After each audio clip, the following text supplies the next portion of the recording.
So we are now days before the start of the final round of World Cup qualifying, and the Reggae Boyz squad has been ravaged by injury. Goalkeeper and captain Andre Blake, Leon Bailey, Demaria Gray, Bobby Reed, Ethan Pinnock, Amari Bell, all regular starters will be missing the trip to Bermuda, and we assume the Trinidad game in Jamaica. And obviously, this is not a good look for an already stuttering Reggae Boyz team.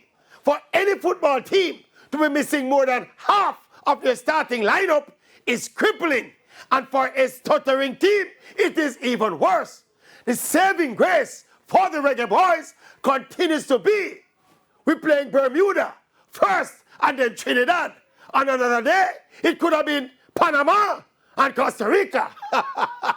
Also, some of these missing players been missing on the field of play. And this misfortune presents an opportunity for other players to step up and get the job done. Serious thing. And a joke, the Maverick. A run.